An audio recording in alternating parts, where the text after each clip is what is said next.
Berapa banyak orang yang pada hari ini masih diberikan Allah Subhanahu wa ta'ala hidup, tapi tidak bisa bersama dengan kita di tempat yang suci ini. Mengapa demikian? Karena dicabut Allah Subhanahu wa ta'ala nikmat sehat. Berapa banyak pula yang sehat walafiat tapi masih berkeliaran di tengah jalan, di tempat perbelanjaan, di tempat mencari dunia, karena dicabut Allah Subhanahu wa ta'ala nikmat istiqamah iman dan Islam. Yusbihu mu'minan, paginya beriman, wa yumsi kafiran, petangnya kafir. Begitu cepat hati itu berubah. Makanya di antara doa yang diajarkan Nabi, ya muqallibal qulub, engkau yang membolak-balikkan hati, sabbit qulubana, kokohkan hati kami, ala dinik, dalam agamamu, wa ala ta'atik, dalam ketaatan kepadamu. Wahai Mu'adz bin Jabal, nanti engkau akan bertugas ke Yaman, mengumpulkan zakat dan berdakwah, engkau akan sibuk. Maka baca doa ini supaya hatimu istiqamah. Allahumma a'inni, tolong aku ya Allah, ala dzikrika, supaya hatiku selalu berzikir mengingatmu, wa syukrika, selalu bersyukur kepadamu, wa husni ibadatik, selalu beribadah dengan ibadah yang terbaik. Hidup ini singkat, tapi resiko yang akan diterima di alam barzakh begitu lama, dan yang lebih lama lagi adalah ketika nanti akan berhadapan dengan Allah Subhanahu wa ta'ala. Faman kana yarju liqa'a rabbih, siapa yang yakin bahwa dia akan berjumpa dengan Allah Subhanahu wa ta'ala, falyamal amalan salihah, maka di antara bekal hanya amal salih. Tapi amal soleh itu pun akan hilang seperti debu dihembus angin. Wala yusyrik bi'ibadati rabbih ahada, jangan pernah mempersekutukan Allah Subhanahu wa ta'ala. Lain asyrakta, kalau kau persekutukan Allah, la yahbatanna amaluka, maka semua amalmu gugur. Seperti pohon kayu yang daunnya rindang, dihembus angin puting beliung, lalu kemudian gugur daun-daunnya, yang tinggal hanya batang kayu dan ranting-ranting hampa. Begitulah ketika amal yang banyak tapi kemudian tidak bertauhid kepada Allah. Maka di antara doa yang diajarkan Nabi sallallahu alaihi wasallam, mengucapkan la ilaha illallah Muhammadur Rasulullah sallallahu alaihi wasallam pada saat malaikat maut mencabut nyawa. Kalimatu haqqin 'alaiha nahya, dengan itu kita hidup, wa 'alaiha namutu, dengan itu kita mati, wa biha nub'atsu, dengan itu kita akan dibangkitkan di padang mahsyar menghadap Allah Subhanahu wa ta'ala. Kalau sampai hari ini ada orang hidup nikmat, tapi hidup itu bisa menjadi laknat.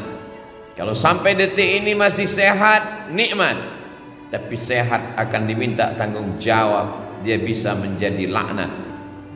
Yang menjadi rahmat adalah ketika mulut masih mengucapkan alhamdulillah wa syukrulillah wala haula wala quwwata illa billah. Faqsusil qasasa, ceritakan kisah nabi-nabi itu, la'allakum yatafakkarun, supaya manusia berfikir. Bagaimana kematian anak amat sangat menyakitkan bagi Nabi Ayyub alaihi salam. Tanamannya kering kerontang, ternak-ternaknya mati, anak meninggal dunia. Tidak cukup dengan itu, datang penyakit kulit yang tidak berkesudahan. Apakah Nabi Ayyub mengeluh? Tidak. Istrinya Rahmah yang tidak tahan dengan penderitaan itu. Berdoalah Ayyub supaya Allah menyembuhkan. Nabi Ayyub tidak ada menyebutkan sakit dalam doanya. Dia tidak ada minta sembuh. Dia hanya berkata, Rabbi anni massaniyad-dur, ya Allah, aku kena musibah. Wa anta arhamur rahimin, engkau maha kasih di antara yang pengasih, engkau maha sayang di antara yang penyayang.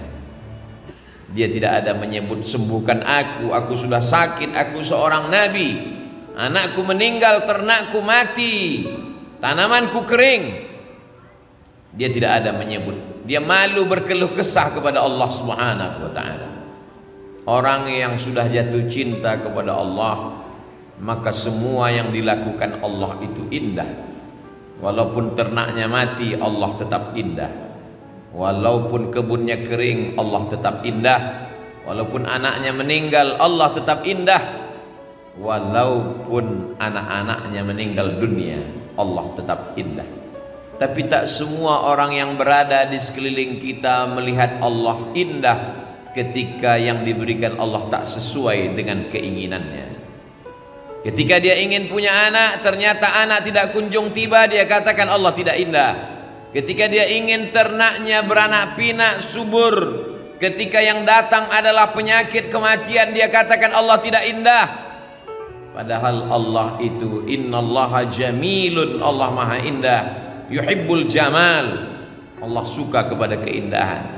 Tapi seringkali kita mengatakan indah menurut hawa nafsu kita. Kalau tidak sesuai dengan yang kita inginkan, kita katakan tidak indah.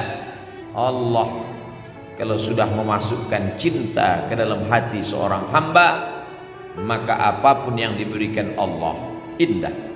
Masuk di dalam perut ikan di tengah malam, gelap lautan, 3 kegelapan, gelap malam, gelap lautan, gelap perut ikan, tidak indah. Tapi yang keluar dari mulut Nabi Yunus bukanlah sumpah serapah caci maki. Yang keluar dari mulutnya kata-kata yang indah. La ilaha illa anta subhanaka inni kuntu minadh dhalimin. Orang kalau sudah sampai pada tingkat cinta kepada Allah, maka semua yang dilakukan Allah terhadap dirinya indah. Seperti orang jatuh cinta terhadap bayi yang tidak berdosa. Datang bayi itu memukul wajahnya, dia tersenyum. Bayi itu mengencinginya, dia tertawa. Kenapa? Karena bayi tidak berdosa. Bayi bukan Tuhan. Bayi hanyalah hamba Allah, belum ada dosa pada dirinya. Semua yang dilakukan bayi itu indah. Kenapa? Karena orang tua sudah jatuh cinta kepada bayi. Bagaimana ketika Qais yang jatuh cinta kepada Laila, bersemayam cinta itu di dalam hatinya, maka semua pada diri Laila dia lihat indah. Syair-syair itu selalu dijadikan ulama sebagai dalil pembuktian bahwa kalau cinta manusia begitu indah, apalagi cinta Allah yang menciptakan manusia. Orang yang belum sampai kepada level cinta itu berkata dia gila, padahal sebetulnya adalah dia sedang tergila-gila dengan Allah Subhanahu wa taala. Janna jununuhu, tertutup akalnya. Orang menyangka dia sedang terpukau, padahal sebenarnya hatinya sedang jatuh cinta kepada Allah Subhanahu wa taala. Siapa yang cinta pertama kali? Allah. Yuhibbuhum, Allah mencintai mereka. Wa yuhibbuna, mereka membalas cinta Allah Subhanahu wa taala. Ya bunayya, wahai anakku, inni ara fil manam, aku lihat dalam mimpiku, anni azbahuka, aku menyembelih lehermu. Fanzur madza tara, apa pendapatmu? Apa jawab anak yang juga cinta kepada Allah? Ya abati, wahai ayahku, if'al ma tu'mar, laksanakan apa yang diperintahkan Allah. Satajuduni insyaallah minas sabirin, insyaallah aku sabar menerima apa yang diberikan Allah Subhanahu wa ta'ala. Kalau sesuai keinginan kita dengan yang diinginkan Allah, maka bersyukurlah. Kalau tidak sesuai yang diharapkan dengan apa yang diberikan Allah, maka bersabarlah. Ajaban li amril mu'min, orang yang percaya kepada Allah itu mengagumkan. In asabathu dharra, in asabathu sarra, kalau yang datang itu menyenangkan hatinya, syakar, dia bersyukur. Kana khairal lahu, itu baik baginya. In asabathu dharra, kalau yang datang itu tidak menyenangkan hatinya, tak sesuai dengan yang diinginkannya, sabar, dia tetap bersabar. Kana khairan lahu, itu pun baik baginya. Orang yang bersyukur diberikan Allah, la in syakartum la azidannakum. Orang yang bersabar diberikan Allah, innama yuwaffas sabiruna ajrahum bighairi hisab. Tidak ada yang tidak indah bagi orang yang sampai pada hakikat keindahan Allah. Semua yang dilakukan Allah baik, semua yang diberikan Allah baik, walaupun tidak sesuai seperti yang dia inginkan. Hari ini kita sedang berhadapan dengan manusia-manusia yang memaksa Allah untuk mengikut keinginannya, sehingga kalau sesuai dengan yang dia minta, dia katakan Allah hebat. Tapi kalau tidak sesuai dengan kemauannya, maka dia tidak mau lagi beribadah kepada Allah. Sejak kapan Allah mengikut hawa nafsu? Sejak kapan Allah menjadi mengikuti keinginanmu?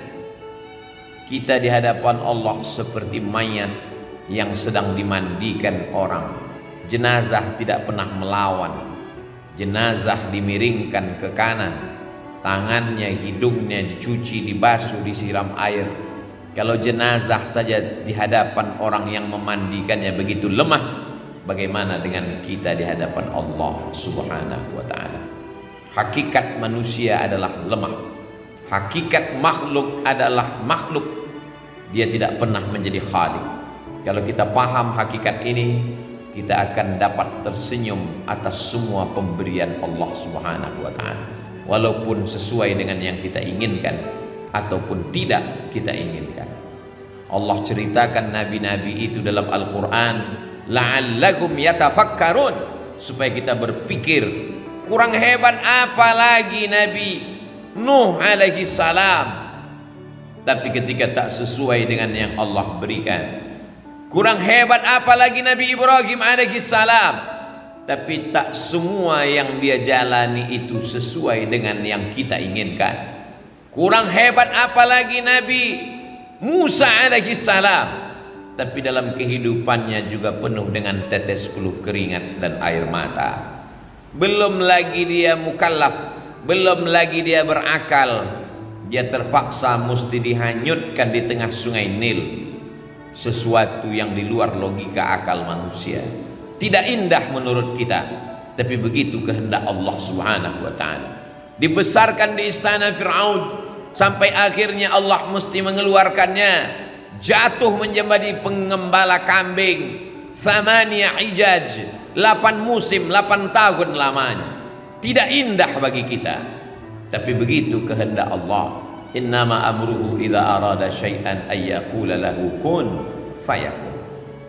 Kalau ada dalam hidup ini tidak indah, padahal kita sudah berbuat baik, berniat baik, berpikir baik, berkata baik, berbuat baik, datang tidak baik, satu-satunya kunci hanya husnuzan kepada Allah Subhanahu wa ta'ala. Husnuzan kepada Allah itu indah. Innama ana inda husni zanni 'abdi bi, aku menurut prasangka hambaku kepada aku. Satu-satunya cara menerima keputusan Allah hanyalah ridha. Makanya sebelum matahari terbit kita katakan, raditu billahi rabba. Aku ridha engkau sebagai Rabbku. Aku ridha engkau sebagai penciptaku. Aku ridha engkau sebagai pengatur hidupku. Kuserahkan semuanya kepadaku. Setelah aku berusaha, setelah aku berdoa, setelah aku bertawakal, puncaknya adalah ridha. Hanya orang-orang yang ridha kepada Allah yang diundang menemui Allah. Ya ayyatuhan nafsul mutmainnah, wahai jiwa yang tenang. Mengapa jiwa itu tenang? Karena dia sudah ridha sampai kepada level maqam tertinggi, maqam ridha. Irji'i ila rabbiki, kembalilah engkau menghadap Allah, radiyatan mardiyah. Engkau ridha dan Allah pun ridha kepada. Setelah ridha, fadkhuli fi ibadi, masuklah bersama hamba-hambaku yang ridha. Wadkhuli jannati, masuklah ke dalam surgaku. Karena hanya orang-orang yang ridha kepadaku lah yang masuk ke dalam surgaku. tapi hati kita belum tentu ridha terhadap semua keputusan Allah. Hati itu keras, hati itu melawan, hati itu berontak. Aku sudah sholat, aku sudah puasa, aku sudah berzikir, aku sudah sedekah, sudah bangun masjid, kenapa tidak sesuai seperti yang kuinginkan? Ada satu yang belum. Mungkin kau sudah ikhlas menggunakan hartamu, mungkin kau sudah tulus menggunakan nyawamu, tapi satu yang belum, kau belum ridha menerima keputusan Allah Subhanahu wa ta'ala. Sehingga ketika orang sudah masuk ke dalam surga, Allah bertanya, "Madza turidun?" Hai penghuni surga, apa yang belum kalian dapat? Jannatin tajri min tahtihal anhar. Surga beserta isinya, taman-taman yang indah, semua sudah dapat.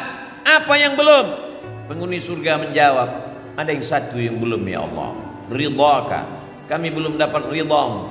Kata Allah, ridhaku hanya diperoleh orang yang ridha menerima segala keputusan. Berat, sakit, tapi dia tetap tersenyum karena dia tahu bahwa yang memberikan ini adalah Allah. Rencana Allah jauh lebih indah. Kata-kata terlalu mudah diucapkan lidah, tapi ketika sampai dalam diri kita, yang membuat kita ridha itu pun hanya Allah Subhanahu wa ta'ala.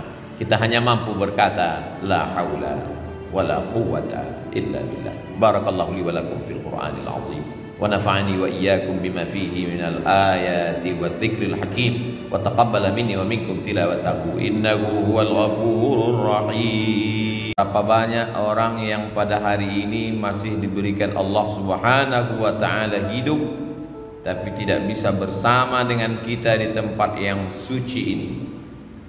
Mengapa demikian? Karena dicabut Allah Subhanahu wa ta'ala nikmat sehat. Berapa banyak pula yang sehat walafiat tapi masih berkeliaran di tengah jalan, di tempat perbelanjaan, di tempat mencari dunia, karena dicabut Allah Subhanahu wa ta'ala nikmat istiqamah iman dan Islam. Yusbihu mu'minan, paginya beriman, wa yumsi kafiran, petangnya kafir. Begitu cepat hati itu berubah. Makanya di antara doa yang diajarkan Nabi, ya muqallibal qulub, engkau yang membolak-balikkan hati, sabbit qulubana, kokohkan hati kami, ala dinik, dalam agamamu, wa ala ta'atik, dalam ketaatan kepadamu. Wahai Mu'adz bin Jabal, nanti engkau akan bertugas ke Yaman, mengumpulkan zakat dan berdakwah, engkau akan sibuk. Maka baca doa ini supaya hatimu istiqamah. Allahumma a'inni, tolong aku ya Allah, ala dzikrika, supaya hatiku selalu berzikir mengingatmu, wa syukrika, selalu bersyukur kepadamu, wa husni ibadatik, selalu beribadah dengan ibadah yang terbaik.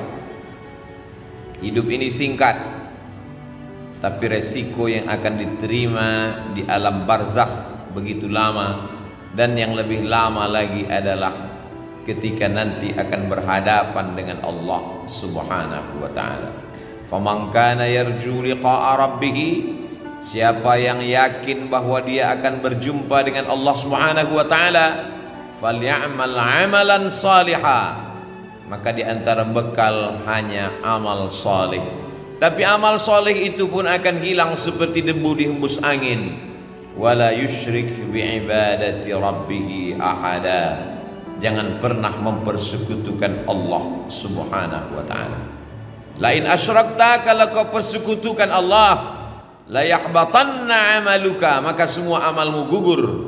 Seperti pohon kayu yang daunnya rindang, dihembus angin puting beliung, lalu kemudian gugur daun-daunnya, yang tinggal hanya batang kayu dan ranting-ranting hampa.